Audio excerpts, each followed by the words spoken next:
इस कहानी के सभी पात्र जंगल के नाम बदले हुए हैं और इस कहानी का मकसद किसी भी तरह के अंधविश्वास को बढ़ावा देना नहीं है। इसका किसी भी जीवित व्यक्ति से कोई संबंध नहीं है।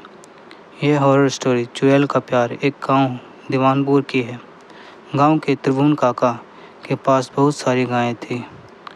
वे उनका दूध बाजार में बेचते थे और उसी से उनकी रोजी रोटी चलती थी। वे रोज़ सुबह दूध निकालने के बाद गायों को लेकर इस गांव से उस गांव, कभी नदी किनारे, कभी ताल तो कभी जंगल में घूमा करते और दिन ढलते ही गांव की ओर निकल पड़ते। दिन भर वे घर से बाहर ही रहते, इसलिए भूख मिटाने के लिए वे सत्तू तो कभी कुरमुरा तो कभी रोटी और उसके साथ ही दूध, दही, लस्सी, मट्ठा भी ले जाते और किसी पेड़ की छाया में जाकर पीते मस्त रहते। प्यास लगने पर किसी गांव के बाहर लगी नल, ट्यूबनल या फिर कुएं से पानी निकाल कर पी लेते। वैसे ठंडी के दिनों में वो पानी भी ले जाते, लेकिन गर्मी के दिनों में पानी गर्म होने की वजह से वो पानी नहीं ले जाते थे। बोर होने पर पुराने गाने गुनगुनाते, यही उनकी दिनचर्या थी और इससे वे खुश थे।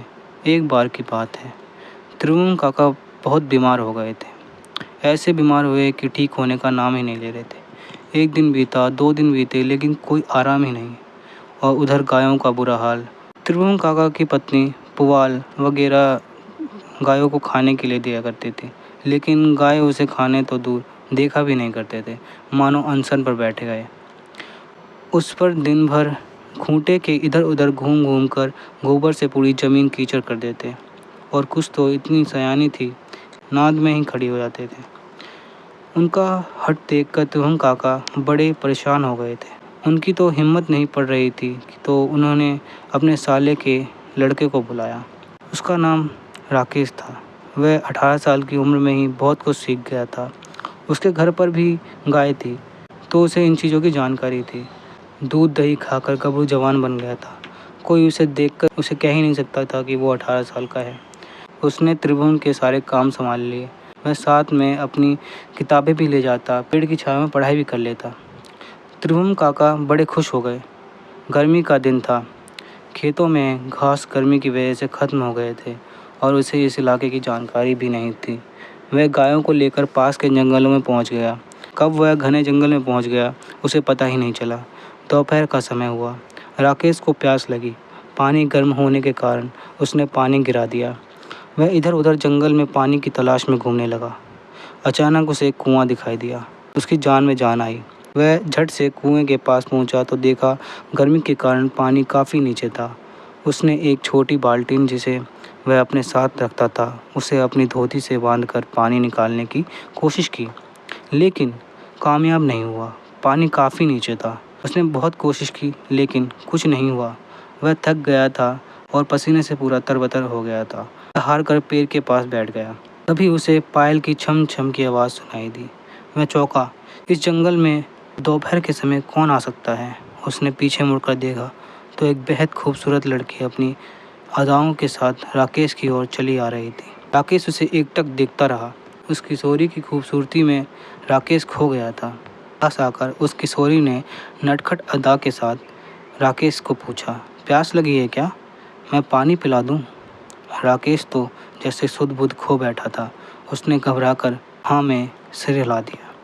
किशोरी आगे बढ़ी और कुएं की जगह पर पहुंचकर अपने दोनों हाथों की अंजुलियां बनाई और कुएं में झुक गई। राकेश जैसे सम्मोहित हो गया हो, उसे कुछ दिखाई ही नहीं दे रहा था। किशोरी ने पानी निकाला और राकेश की तरफ बढ़ी। राकेश बिना कुछ बोले हाथों की अंजलि बनाकर अपने मुंह से सटा दिया।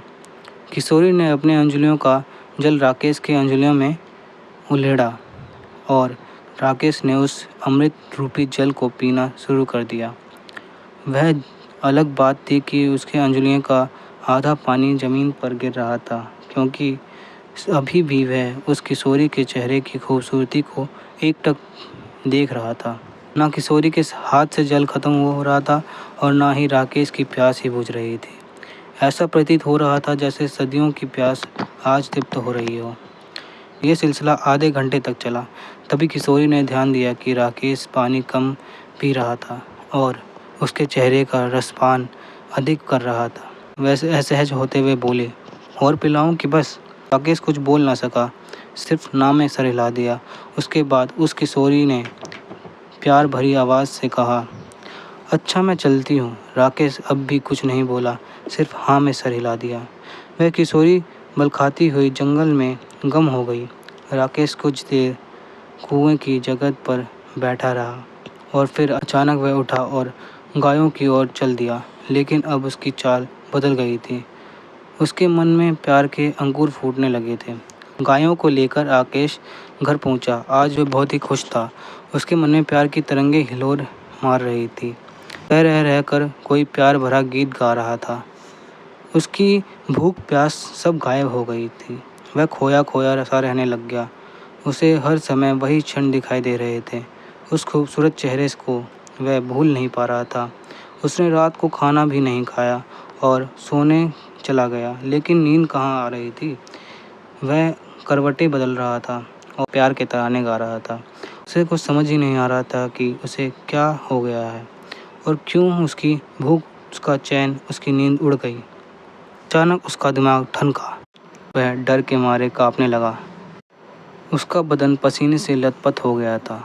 वह जोर से चीखा और जब तक त्रिभुवन काका और उनकी पत्नी आती वह बेहोश हो चुका था। त्रिभुवन काका उसके चेहरे पर पानी छिड़कने लगे और कोई फायदा नहीं हुआ। तभी त्रिभुवन काका की पत्नी इमरती देवी ने हनुमान चालीसा का पाठ शुरू कर दिया। 2 ही लाइन उन्होंने पढ़ी थी कि राकेश तेज आवाज में हंसा। लेकिन आश्चर्य यह था कि यह हंसी राकेश की नहीं होकर किसी लड़की की थी। अब तो त्रिभुवन काका और इमरती देवी के प्राण सूख गए। वह वहां से तेजी से निकले और उसके ही राम खिलावन ओझा के पास पहुंचे और सारा मजरा कह सुनाया। इस पर ओझा ने कहा कि जंगल में ही कोई बात हुई होगी, चलो घर चलकर देखते हैं। ओझा, त्रिभुवन काका और उनकी पत्नी जैसे ही बाहर निकले, एक काली बिल्ली ने तेजी से उनका रास्ता काटा। राम खिलावन ने कहा कि चुड़ैल कोई छोटी मोटी चुड़ैल नहीं, इसे हम अकेले नहीं संभाल सकते। गांव के और भी लोगों को साथ ले लो और वहां सभी लोग एक साथ गायत्री मंत्र का ऊंचे स्वर में जाप करेंगे और ये घंट शंख बजाएंगे। कोई थोड़ा भी नहीं डरेगा। वह तमाम तरह के हथकंडे अपनाएंगे, कभी रोना, कभी मायूस होना, कभी डराना, लेकिन सबको पाठ जारी रखना है। जैसे ही सभी लोग त्रिभुवन काका के घर पहुंचे तो एक तेज हंसी के साथ ही राकेश छत की चारदीवारी पर चलने लगा। सबके होश उड़ गए, लेकिन किसी के ने हार नहीं मानी और गायत्री मंत्र का जाप शुरू कर दिया और साथ ही घंट शंख आदि बजाना शुरू कर दिया। रात के समय इस तरह की आवाज़ से अगल बगल के गांव वाले भी बहुत डर गए थे। अगल बगल के गांव वाले भी बहुत अचंभित हुए और गुटों में वे भी इस गांव की तरफ आने लगे।